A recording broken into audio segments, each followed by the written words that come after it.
A man has pitched the same business idea to the same friends for 6 years. 6 years.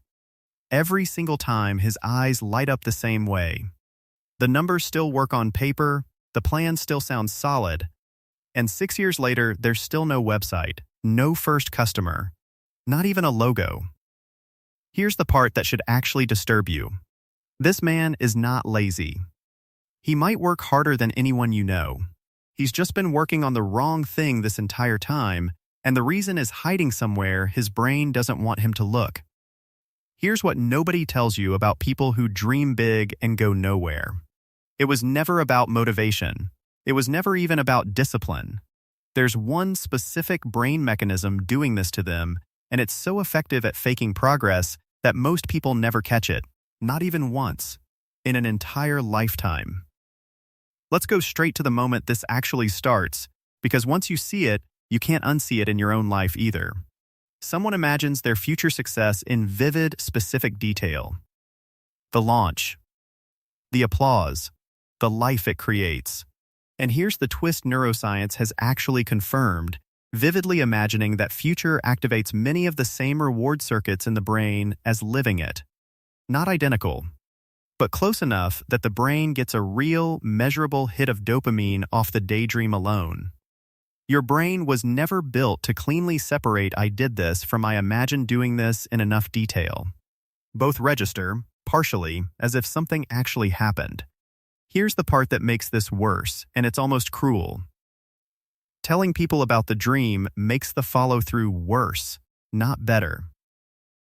Researchers studying goal announcement found something people never expect. Announcing an intention out loud gives you a small taste of the identity before you've earned it. Founder, author, entrepreneur, and the brain quietly logs that identity as partially claimed. The applause shows up before the performance does. So a chunk of the motivation checks out early, permanently, without you ever noticing it left. Now here's where it gets stranger. Big dreamers and people who actually build things aren't separated by ambition. They're separated by something almost embarrassingly small, what they picture next. Dreamers picture the finished result, the launched business, the published book, the transformed life. What they almost never picture is the boring next 20 minutes. The one email. The ugly first draft. The task nobody would ever bring up at dinner because it sounds too small to be interesting. Researchers call this outcome bias versus process orientation. Outcomes are exciting to imagine, process is boring to imagine. And the brain, every single time, chases the exciting one, even though the boring one is the only one that produces anything real. Here's the twist that explains why this trap is nearly invisible from the inside. Big dreamers genuinely feel like they're making progress, constantly, because their mental activity around the goal is real and it's high. Thinking about it daily, researching it obsessively, refining the plan for the 100th time, talking about it at every dinner. All of that takes real energy, so it feels like movement. But none of it moves anything in the physical world, and here's the disturbing part. The brain doesn't clearly separate "I thought hard about this" from "this now exists." The feeling of progress and the actual fact of progress quietly split apart, sometimes for years, without the person ever noticing the two had stopped being the same thing. But here's the pattern that shows up, without exception, in the people who actually break out of this. Right before follow-through improves, the plan shrinks. Dramatically. Not a 5-year business plan, one email today. Not write a book, 200 words before bed. Behavioral researchers studying habit formation keep finding the same thing. Resistance in the brain scales with how big and abstract the next step feels, not with how big the eventual dream is. A 5-year vision creates almost zero urgency. An email due in 10 minutes creates real, immediate urgency, even when it's in service of the exact same dream. So here's what actually fixes this, and it's not dream smaller. That's the wrong lesson entirely. The fix is refusing to let the dream do emotional work that only physical action is allowed to do.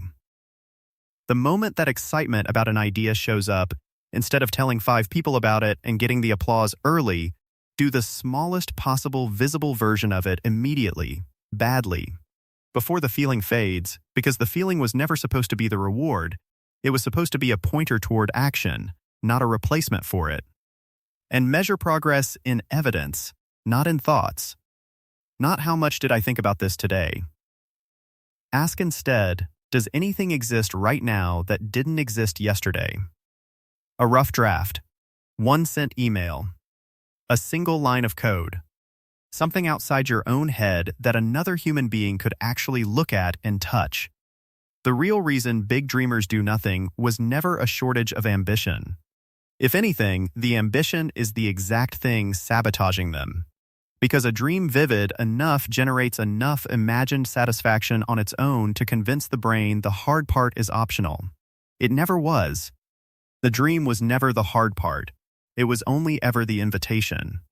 If you've caught yourself doing this, drop a comment with the one idea you've talked about the longest without ever starting it. And if you want more of the psychology behind why people get stuck, subscribe so you catch the next one.